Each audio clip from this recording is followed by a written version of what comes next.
आपल्या सगळ्यांच्या कल्याणासाठी, तमाम बहुजनांच्या आणि भारत देशातल्या सगळ्याच माणसांच्या कल्याणासाठी आपलं तन मन धनाने ज्यांनी आपलं सर्वस्व अर्पण केलं अशा शाहू फुले आंबेडकरांना आणि महाराष्ट्रातल्या संत परंपरेतील सर्व संत मंडळींना इथून मी वंदन करते।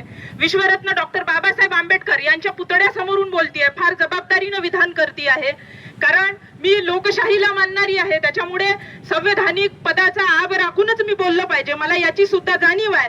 पण आम्हाला राग येत नाही, आम्हाला चीड येत नाही, हा आमचा सगळ्यात मोठा गुन्हा आहे। म्हणून ज्या पोटतिडकीने मी बोलत आहे तो एक एक शब्द तुम्ही समजून घेतला पाहिजे। पांढरगौडा शहरातील सगळ्यात श्रीमंत वर्ग दुकान लाईन इथं आहे, या ठिकाणी आहे, आणि यांची मुलं कोटा, नांदेड, त्यासोबतच अकोला या ठिकाणी नीटची तयारी करताय, आणि बोलत कोण आहे? मलाही दाबणाऱ्यांची पोरं खरात बसलेली आहे, रुग्ण दाबणाऱ्यांची पोरं या ठिकाणी बोलत आहे। ही सगळ्यात मोठी गोष्ट आहे। ज्या देशामध्ये सोनम वांगचुक यांच्यासारख्या पर्यावरणवादी अभ्यासू माणसाला विचारात घेतले जात नाही, यांच्या एवढ्या शास्त्रज्ञांना विचारात घेतलं जात नाही, विज्ञानवादी अभ्यासक माणसाला विचारात घेतलं जात नाही, 19 दिवस उपोषण केल्यानंतर या देशातली मगरीचे अश्रू आणि गेंड्याची कातडी पांघरून सत्यात बसणारी अवस्था जर लक्षात घेत नसेल, विचार करा तुम्हाला आणि मला लक्षात घेणारं कोण आहे? हा प्रश्न आपण विचारला पाहिजे। लाडक्या बहिणीचे 1,500 रुपये, पीएम किसानचे 2,000 रुपये देऊन आपल्याला शांत बसवल्या जात आहे। आज महाज्योतीची स्कॉलरशिप कपात होत आहे, पार्टी टार्टीच्या स्कॉलरशिपवर असाच प्रश्न उपस्थित होत आहे। पीएचडी जर करतो म्हटलं तिकडे प्रॉब्लेम आहे, तिथूनही संख्या कपात केली जात आहे। आज शिक्षणाचा स्तर कुठं नेऊन ठेवलेला आहे? विचार केला पाहिजे। आज बीएलओची प्रक्रिया आहे, सगळ्या शिक्षकांना कामी लावून टाकलेलं आहे। मग शिक्षकांनी शिकवायचं की विद्यार्थ्याला घडवायचं की सरकारची अशैक्षणिक सगळी कामं सांभाळायची? ज्या सरकारला आमदार फोडायला जर 40-40 खोके पैसे आहे, पण शिक्षकांचा पूर्ण पगार देऊन अशैक्षणिक कामं करण्यासाठी प्रशिक्षित कार्यकर्त्यांची नेमणूक करायला जर पैसे नसेल, तर आमच्यासाठी लढणारा दुसरा सोनम वांगचुक आम्ही कुठून उभा करायचा? हे प्रश्न विचारण्याची आज वेळ आली आहे। प्रत्येकाने विचारला पाहिजे हा प्रश्न। नीटची तयारी करणं साधी सोपी गोष्ट आहे का? देशातली सगळ्यात सर्वोच्च पातळीवरची जर परीक्षा कोणती असेल यूपीएससी सारखी, तर नीटची परीक्षा आहे, आणि या नीटच्या परीक्षेची तयारी करण्यासाठी विद्यार्थी प्राणाची बाजी लावत आहे। ज्यांचे आई वडील डॉक्टर आहे, वकील आहे, प्राध्यापक आहे, जे मोठे मोठे बिझनेसमॅन आहे, त्यांची पोरं आज तयारी करताय। पण आजही आमचा समाज असा झालेला आहे, असं एखादं आंदोलन असेल, मोर्चा असेल, आम्ही श्रीमंत घरातली माणसं आहोत, आम्ही घराच्या बाहेर पडायचं नाही, आम्ही रुग्ण दाबणाऱ्याची लेकरं बोलतो, आणि मलाही दाबणारे लोक ज्या ज्या वेळेस घरात बसतात त्या वेळेस हा समाज शाहू फुले आंबेडकरांना पैमान होत चाललेला आहे। ही बाब या ठिकाणी समजून दिली पाहिजे। हे आंदोलन कोणत्याही एका जातीचं नाही, धर्माचं नाही, पक्षाचं नाही, तुमच्या माझ्या अस्मितेचा प्रश्न आहे। माणसं मरताना जर समजा लोकांना कीव येत नसेल, कदर येत नसेल, तर सध्यामध्ये आपण यांना कशाला निवडून दिलं हा प्रश्न पडला पाहिजे। महाराष्ट्राचा जर विचार केला, महाराष्ट्राचे कृषी मंत्री रमी खेळतात, महाराष्ट्रातला एखादा आमदार कॅन्टीन मध्ये जातो, निकृष्ट दर्जाचं जेवण दिलं म्हणून त्या कॅन्टीनच्या मालकाची बनियान फाडण्याचा प्रकार करतो। आपल्या विधानसभेमध्ये खुर्च्या फेकल्या जातात, दिल्लीच्या जंतर मंतरवर देशाचं संविधान जाळलं जाते। या देशामध्ये विश्वरत्न डॉक्टर बाबासाहेब आंबेडकरांनी आपल्याला सगळ्यात मोठी लोकशाही दिली, ती संविधान बदलण्याची भाषा केली जाते।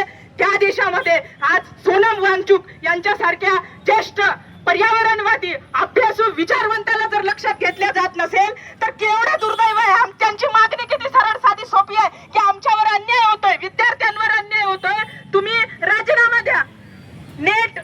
नेटच्या परीक्षेचा 2024चा पेपर फुटला, ती परीक्षा मी दिली। नीटचा पेपर आता फुटला, टीईटीचा पेपर फुटला, दूध फुटू नये म्हणून आमची आई काळजी घेते। तिच्या जर पोराचा जर पेपर फुटत असेल, त्या आई बापांना कोणाकडे पाहायचा हा प्रश्न नाही का? पोटाला चिमट्या लावून सावकाराकडून कर्ज घेऊन व्याजाने पैसे घेऊन मग आमचे सरळ साधे मायबाप पोराला नीटची तयारी करायला लावतात, आणि यांना परीक्षा नीट घेता येत नाही, कारण सगळं मॅनेज होणारी सिस्टीम आहे। आणि या सिस्टीमच्या विरोधात बोलणं, लोकांना असं वाटते की सिस्टीमच्या विरोधात आम्ही नाही बोललं पाहिजे, आम्ही असं नाही केलं पाहिजे, आम्ही तसं नाही केलं पाहिजे। सोनम वांगचुकजी तुम्ही चुकलात। तुम्ही जर असं म्हटलं असतं ना त्या ठिकाणी की राम मंदिरामध्ये आता शिरापुरी हलव्याचा प्रसाद सगळ्याला देणार आहे, भारत देशातल्या तमाम भक्तांनी तुम्हाला पाठिंबा दिला असता। तुमची चूक आहे की तुम्ही शिक्षणासाठी लढताय। सोनम वांगचुकजी तुम्ही आमच्यासाठी लढताय, तुम्ही विद्यार्थ्यांसाठी लढताय, तुम्ही तरुणासाठी लढताय।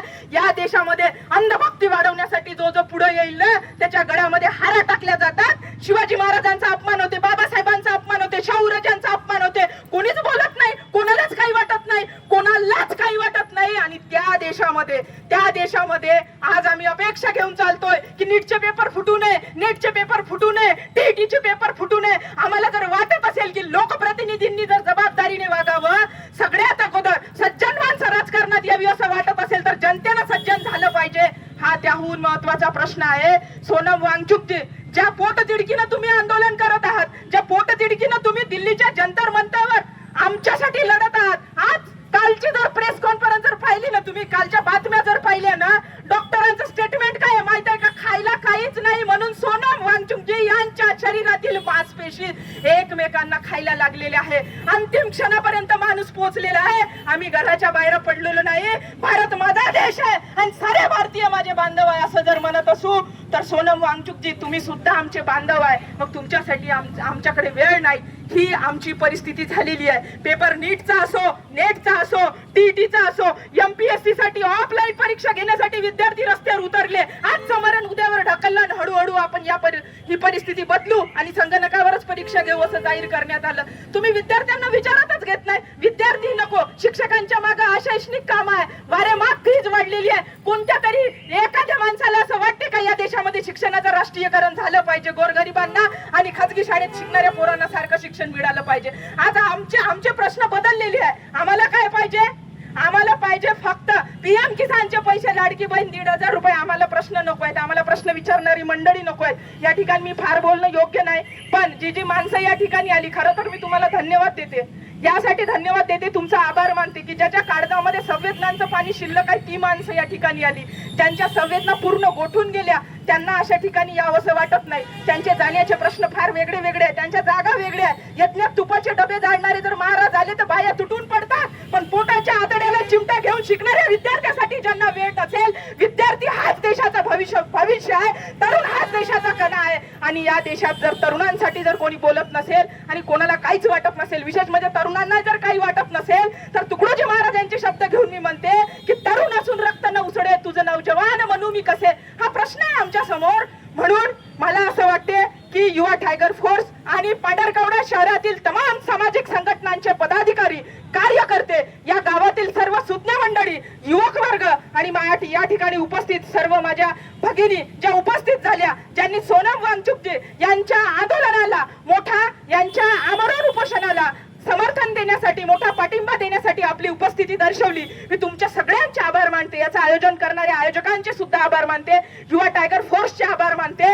जिथं जिथं चांगलं असेल तिथं तिथं हजर राहा, जिथं जिथं वाईट असेल वाईटाला वाईट म्हणण्याची तयारी ठेवा. जर आपण बोललो नाही ना, ही लोकशाही धोक्यात आहे. स्वतःला एकच प्रश्न विचारा, ज्यांना रॅमॅन मॅग्सेसे अवॉर्ड आहे, ज्यांनी देशातल्या सैनिकांच्या रक्षेचं काम केलं, एवढंच नाही, बॅन चायना मोहीम राबवली, जे चायना आज आमची जमीन सुद्धा बळकावत आहे. आज एवढं मोठं काम उभारणाऱ्या माणसाची दखल घेतल्या जात नाही. आज तुमच्या माझ्यावरून इथून ट्रक जरी फिरवला ना, आपल्यासाठी लढणारं कोणीच नाही. लक्षात घ्या, आपल्यासाठी लढणारं कोणीच नाही. आपल्यासाठी जेव्हा लढणारं कोणी नसते तेव्हा या बाबाच्या हातातलं संविधान घेऊन आपल्याला लढावं लागते.